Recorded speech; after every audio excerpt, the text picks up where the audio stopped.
So about 3 months ago, I was faced with a question. My last job had just ended, and I had some time on my hands. So, did I immediately jump back into work for the next 50 years? Or do I do something? Well, I decided to go with the latter. For context, this was my first time overseas and my first solo trip. So it was definitely adventurous. So anyways, join me for my 1 month trip on a budget to Japan.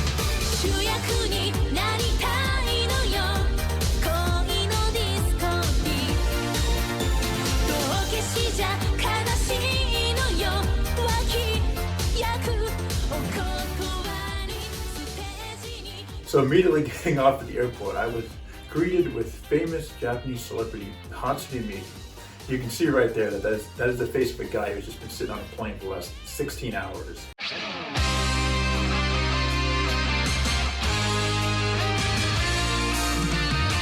Being called the land of the rising sun is definitely no exaggeration, because it was stupidly hot that first day.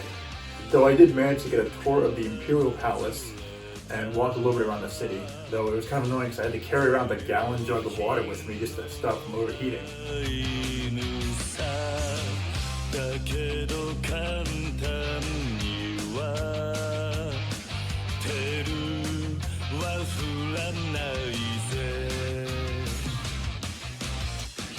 Later, at more reasonable temperatures, I did explore more of the city.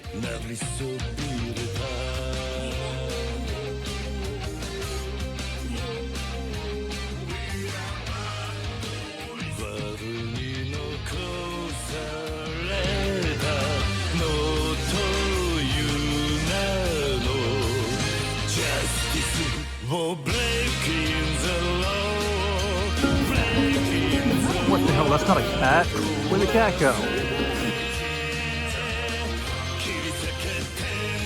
The second day I explored more of modern Japan, getting to see shops and the endless arcades and crane games that got there.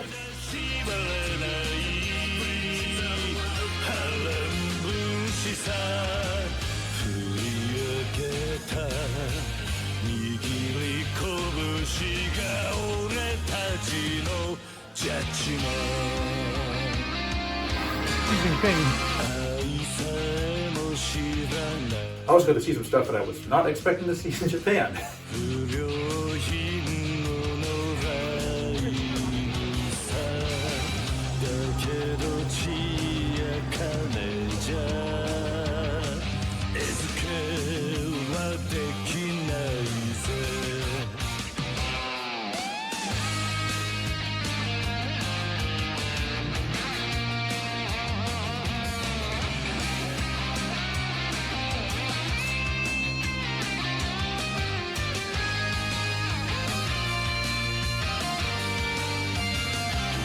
I found a park later that for some reason said no photographs, so I decided to rebel the only way I know how, by drawing what I saw.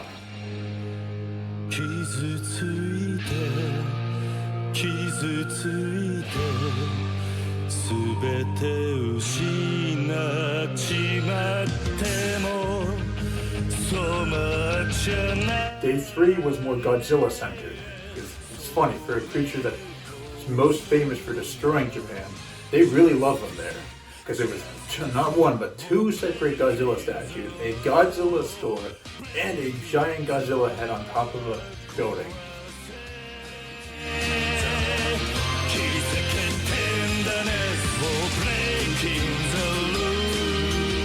So on the 4th day, the main thing I did was go to the Samurai Ninja Museum, which, I mean, it was nice to see, but it was definitely more of a tourist route. But I did get some cool pictures of me in samurai armor.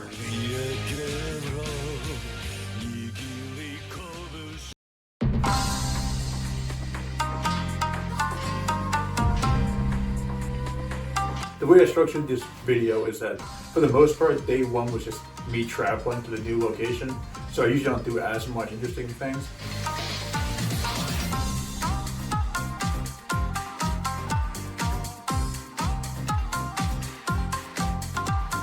I did hike on the beaches for a little bit in Niigata.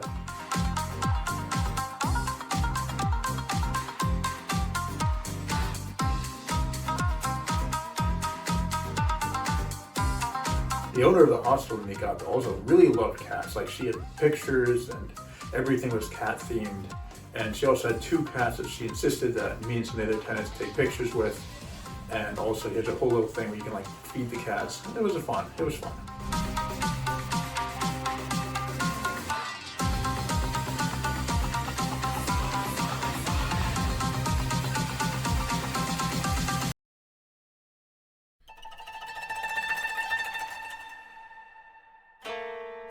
My only full day in Niigata, I went to a ancient Japanese mansion, which was really cool. I highly recommend going here. Got to see a lot of cool stuff.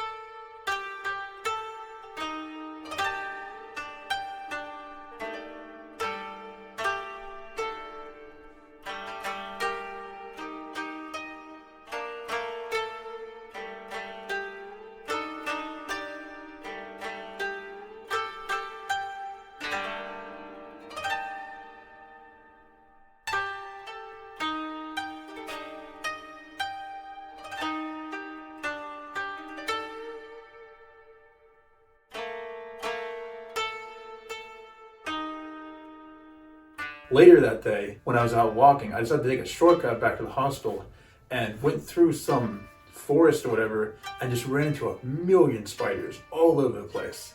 And then as soon as I got out, I realized that there apparently were feral hogs in there. So, yeah, that was fun.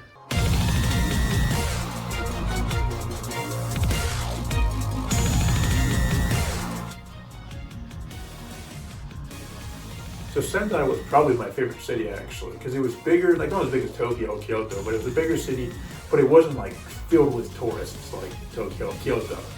So it was more like actual Japan, and there was just a lot of cool stuff to see. My first full day, I went hiking up the mountain. A lot of stairs here. Hopefully it shouldn't be too long. Oh shit. Got to see some really good overlooks, got to see some ancient sites and gravestones, I believe.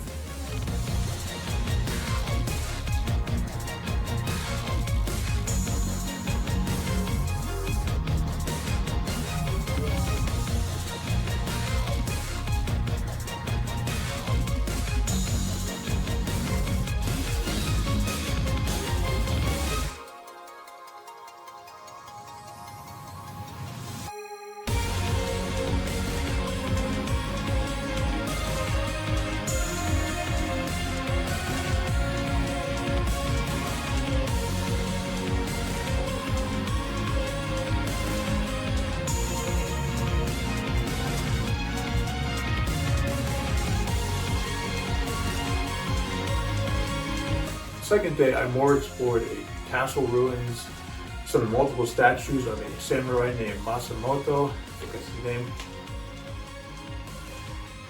And I even got to see a natural history museum, which I highly recommend.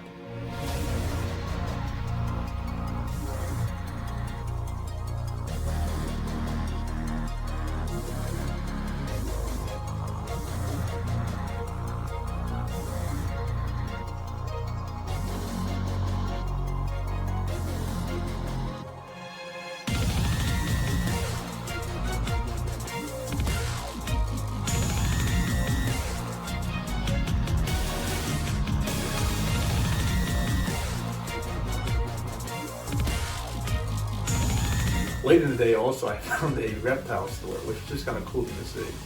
Like some of those lizards were really expensive.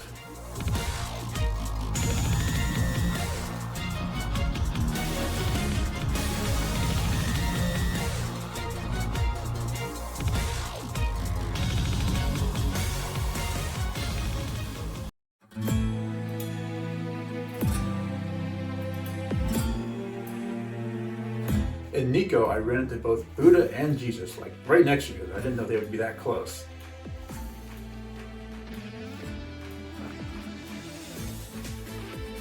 Nikko was an interesting one because it was a ski resort.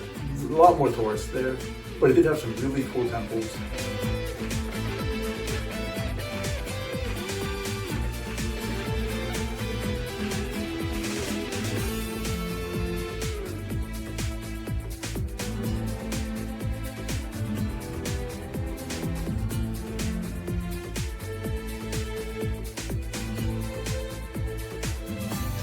Oh, and also there was a Yoda bookstore.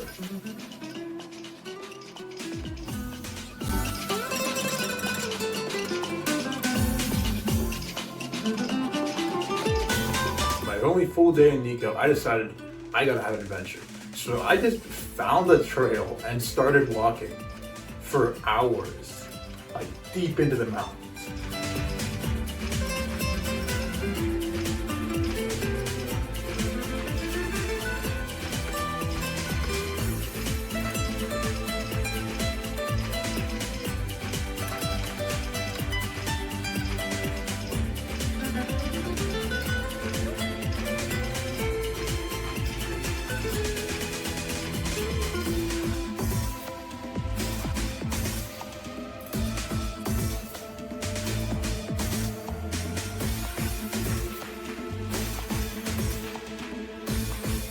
But yeah, I went really deep into the mountain on a trail that was clearly not used much at all. Monkey.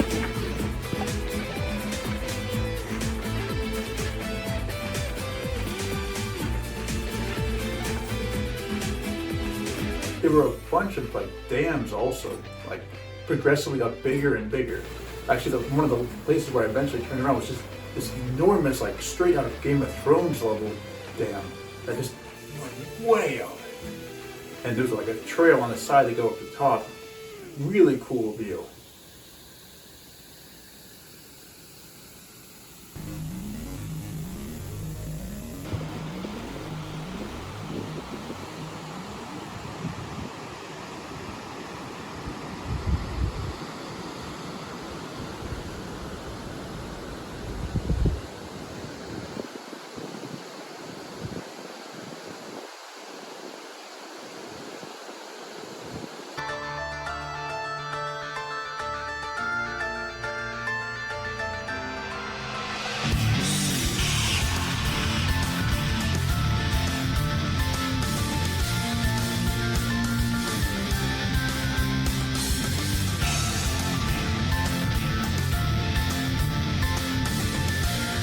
So, my first full day in Nagano, I took a day trip to one of the nearby towns and got to see first really cool looking castle.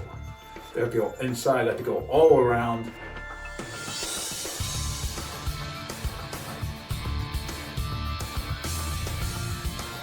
I got to climb to the very top.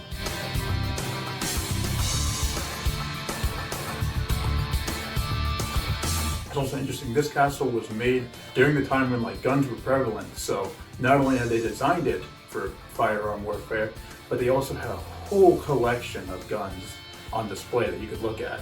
So that was cool. They even talked a little bit how like the bullets and stuff were made. Apparently, at that time, it was actually more custom for the women to make the bullets.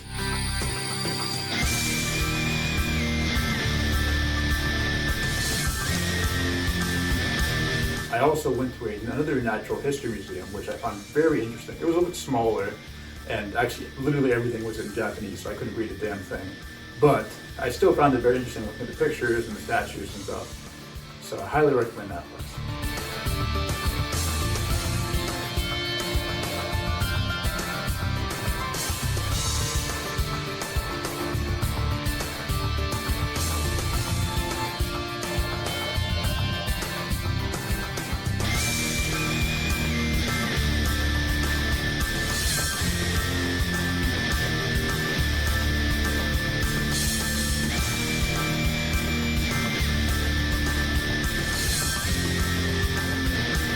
So by this point I was pretty tired. I mainly just spent the day walking around the general area. I didn't go too far from my hostel. I just looked at like stores and arcades and stuff like that. Just something to do, but I didn't go too far. We live in a society.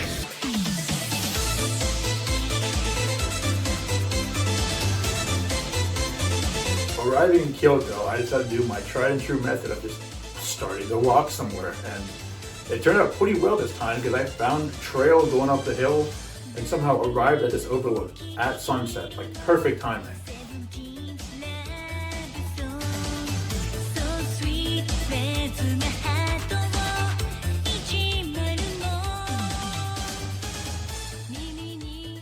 So my first full day in Kyoto, I decided I'm going to rent a bike and drive all around. And it actually went out pretty well, except for the fact that the streets are really narrow, people don't know how to drive that well, and the bike constantly felt like it was going to fall apart. But aside from that, it was pretty fun. I got to see a lot of cool temples, though I was, at this point, starting to get tired of looking at temples. Surely tomorrow will be better.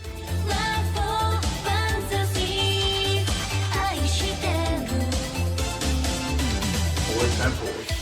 Yay.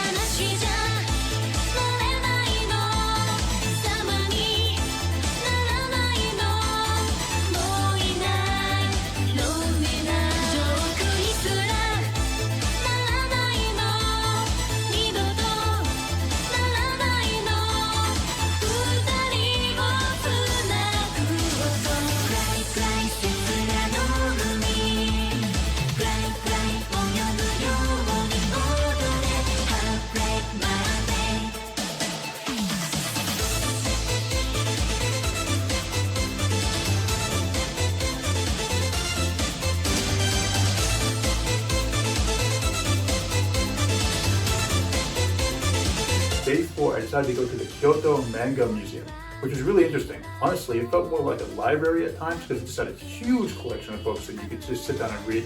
But they had a lot of stuff on history and much older manga that had been made. They also had a special exhibit for the show Delicious in Dungeon. I believe it's on Netflix. They had a bunch of like replicas of items from the show, original pictures made by the artist. A lot of really cool stuff actually. And also, funny enough, I believe that was coincidentally the last day that that exhibit was going on. I just had no idea, I just showed up. If you hadn't noticed by now, a lot of my trip has just been me showing up and just getting lucky. Who knows how much I missed just by doing stuff like this.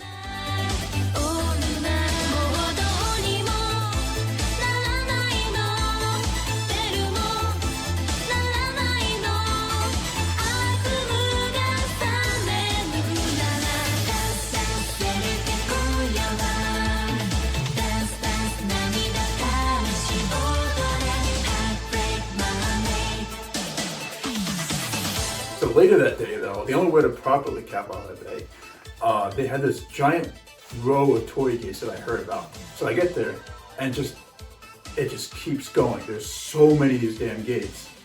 And then it like stops for a bit and you're like, oh, I'm probably out now. And then another 50 start up again. And also it's pouring down rain and dark out. So that added to the fun, you know. Look at that. Oh, so it's been going on for like 30 minutes now. Must have been a buy one get one free on toy gates.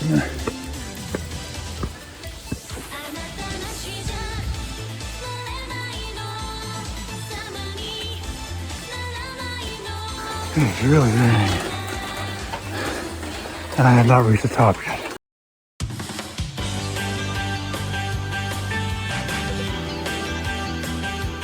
So in Osaka, I decided to go to the aquarium, which was really cool.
I didn't even know you could keep whale sharks, but apparently they had 2 of them.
for some of my last nights in Japan, I want to spend it at a traditional Japanese hotel, or a Rokujin, as they call them.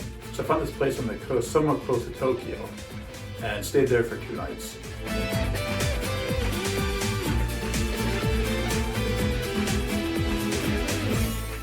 I didn't do too much of note that day. I did get to see a really weird looking beetle, and I definitely did not get my shoes wet walking too close to the ocean.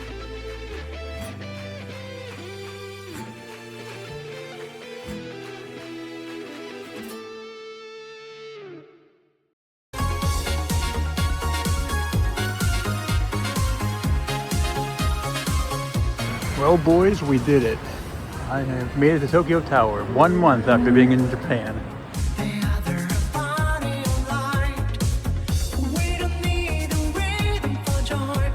So last full day in Tokyo, I mainly just tried to spend the rest of the physical cash that I had and try to get gifts for friends and family.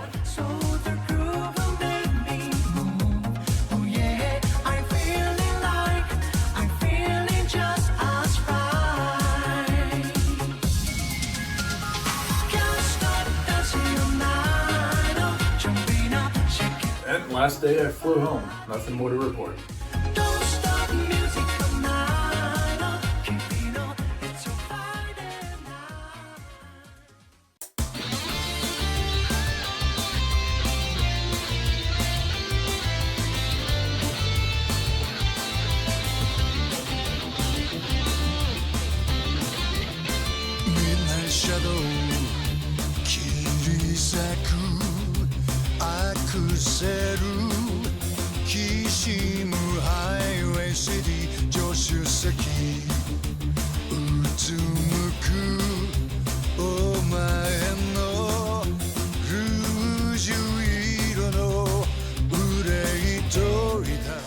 So I saw monkeys about 4 times on my trip, though the best 2 times were once in the place near Nagano, that this whole valley where the monkeys would come down and you could like see them and they go low baths and stuff like that.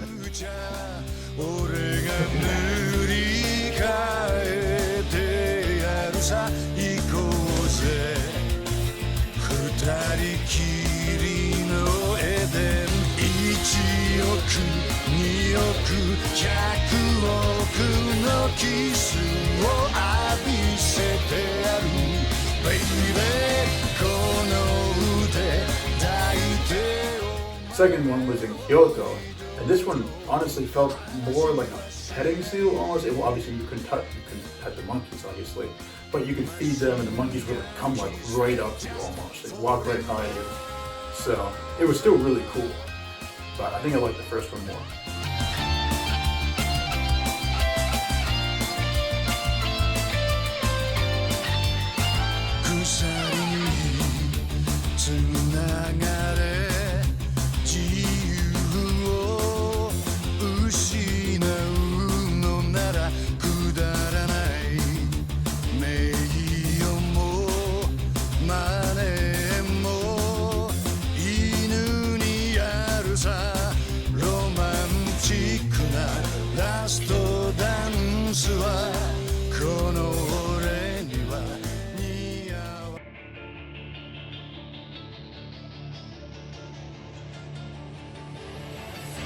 In terms of food, I tried to live as cheap as possible, so I almost actually never went to restaurants and definitely never went to any sort of expensive restaurant. I mainly just stuck with convenience stores and gas stations for food. They also had a million vending machines there. Like, you can get pizza, depression, cigarettes, anything you could ever want. I did try a few of the more interesting looking sodas, though none of them were really that much to note. Okay. I went to the traditional Japanese restaurants of KFC, Denny's, and Taco Bell. And honestly, it was KFC, Denny's, and Taco Bell. KFC was a little bit different because you could buy like a hamburger, or they put eggs on your sandwiches there. But honestly, it wasn't too much different. One of the main problems I had actually in Japan was the serving sizes were so small. Like the food was cheap, but then it was like half the size. Like you could buy a loaf of bread, but it only had 3 slices of bread in it. So that was something I had to deal with. And I actually ended up making food a few times myself. Like I made this hamburger. They also did have some pretty cool looking food at the aquarium, though I decided not to get anything because it looked too expensive. So the last day I was there, I decided to try some of the more weird items that I've seen at 7-Eleven. And yeah, they're definitely interesting. I'd say probably the one with noodles was the best, but I don't think I'd ever really want to try any of them again.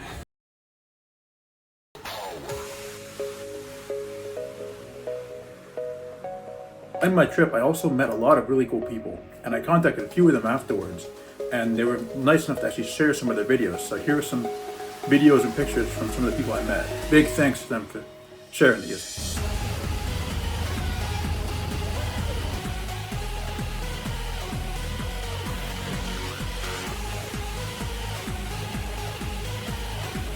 Oh, nice. Oh, cool.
Bruh. Look at that.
Thank you. Denkst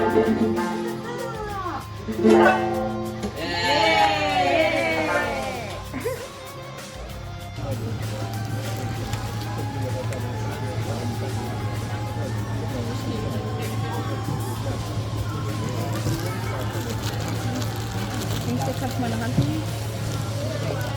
They like this more. Take this. No, it's okay. Thank you.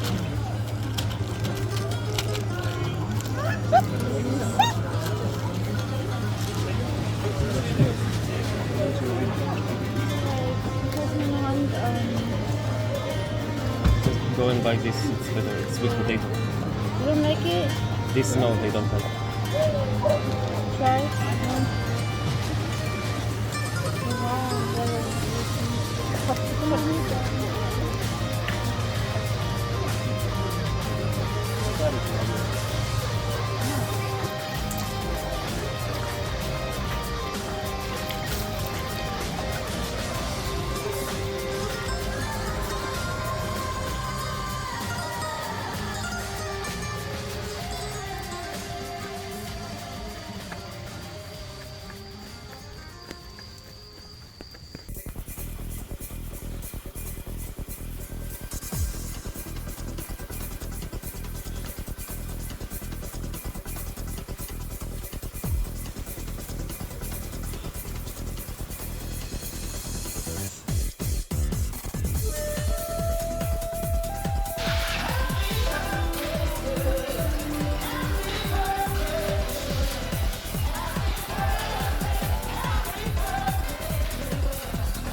Final thoughts.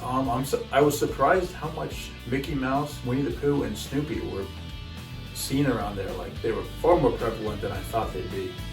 Also, another thing is, I was surprised I did not really see much Japanese flags at all. Like, for being a whole month in Japan, I maybe only saw like one or two, and that was like at the Imperial Palace. Like, at police stations, universities, and stuff like that, I still didn't see anything. Like, I kid you not, I think I saw the British flag and the American flag as often as I saw the Japanese flag. But maybe I was just looking in the wrong places. Overall, I really liked it. It was definitely a challenge trying to get through, being the fact I don't speak much Japanese, but I made it in the end. And, you know, if I give me the opportunity, I might go back again. We'll go someplace completely new. The one thing I do regret is, though, I didn't go to the Family Guy themed bar. I should have done that.